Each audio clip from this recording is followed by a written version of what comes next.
ابتدا رب کریم کے بابرکت نام سے جو دلوں کے بھید خوب جانتا ہے۔ ناظرین کرام، آپ کا میزبان ملک ساجد آپ کی خدمت میں حاضر ہے۔ ناظرین، آج ہمارے ساتھ اسٹوڈیو میں جو شخصیت موجود ہیں وہ کسی تعارف کی محتاج نہیں ہے، اور وہ حکومت میں رہتے ہوئے بھی اور حکومت میں نہ رہتے ہوئے بھی اپنے فرض کو، اپنے کام کو، اپنی ذمہ داری کو بخوبی نبھاتے ہیں۔ ہم نے ہمیشہ دیکھا جب بھی ہمارے پاکستان پہ کوئی ایسا وقت آیا یا ہمارے ملتان کے اوپر کوئی بھی ایسی مصیبت آئی تو ہم نے ان کو سب سے آگے پایا۔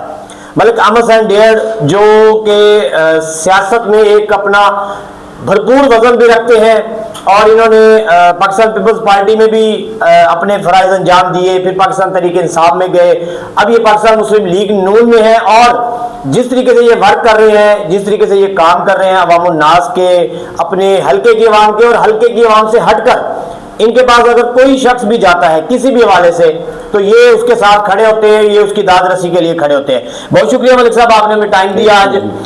سب سے پہلے تو سر ہم آپ سے ملکی سیاست جو اس وقت چل رہی ہے، صورتحال چل رہی ہے، اس کے حوالے سے بات کریں گے کہ آپ کے حلقے کو اگر ہم دیکھیں تو اس طریقے سے بھی کام نہیں ہو رہا، کیونکہ وہاں پر ایم این اے علی قاسم گیلانی صاحب ہیں، گیلانی فیملی ہے، فنڈز جاری نہیں ہو رہے، وجہ کیا ہے؟ آپ کو ہم نے دیکھا ہے، اپنے طور پر کام کرتے بھی دیکھا ہے، ہم نے دیکھا ہے کہ کسی گلی کا کوئی ایشو ہے، کسی سیوریج کا ایشو ہے تو آپ اس کو کروا رہے ہوتے ہیں، لیکن جن کا کام ہے، جو ایم این اے ہیں، جو ایم پی ہیں، وہ کیوں نہیں کر رہے؟ اس کی وجہ کیا ہے؟ دیکھیں، میں نے فیل کیا ہے اور جو سچ ہے وہ یہ ہے کہ ان کی پرائیورٹی لوگوں کا کام کرنا نہیں ہے، ان کی پرائیورٹی یہ ہے کہ ہم اپنی جیبیں بھریں۔ ٹھیک ہے، اس وقت وہ سارے بھائی آپس میں اس بات پہ لڑ رہے ہیں کہ وہ میرے حلقے کا بندہ تھا، تم نے اسے کمیشن کیسے لے لیا؟ صحیح۔ میرے حلقے کا بندہ تھا، تم نے اسے نوکری کیسے بیچ دی؟ ٹھیک ہے، تو آج کل ان کی لڑائی اس بات پہ چل رہی ہے کہ بھی کون زیادہ لے گیا کمیشن، اور وہ کون کم لے اپنی گیا۔ جیبیں بھرنے سے فارغ ہوں گے تو ان کو عوام کا خیال آئے گا۔ اب عوام اس وقت ان کے خلاف احتجاجاً، یعنی کہ وہ ان کے ساتھ نہیں کھڑی اللہ کی مہربانی سے، اور انہیں اس بات کا پتہ ہے کہ لوگ ان کے ساتھ نہیں ہیں، اور جو ان کے ساتھ آئے تھے وہ انہیں چھوڑ چکے ہیں۔ کافی سارے گروپ ہم نے دیکھے، اب وہ اسپیشل لوگوں کو ٹاسک دے رہے ہیں، اور باہر سے لوگوں کو، میڈیا کے لوگوں کو بلا کے نا اپنے لوگوں کے پاس لے جا رہے ہیں کہ انہیں کہیں، آپ میڈیا پہ کہیں ہم آپ کے ساتھ ہیں۔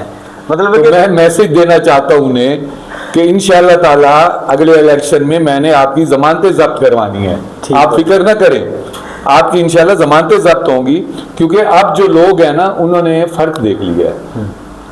ہم نے اپنے دور میں نے یہ وزیر اعظم بھی گزرے ہیں بالکل ایسے، لیکن میں نے اپنے ایم این اے کے دور میں ایک سمپل ایم این اے ہوتے ہوئے، اور چیئرمین اسٹینڈنگ کمیٹی انٹیریئر تھا میں، ٹھیک ہے، اور میں نے 25 بلین کے کام کروائے ہیں ملتان میں، جو انہوں نے بطور وزیر اعظم بھی شاید نہ کروایا ہوں۔ صحیح۔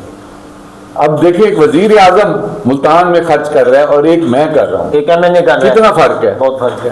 25 بلین کا کام ہے میرا، میں چیلنج کرتا ہوں اس کو، میں ثابت کروں گا، سول سیکریٹریٹ لے لیں، بالکل آپ نشتر 2 لے لیں، کیا یہ میرے حلقے میں نہیں بنے؟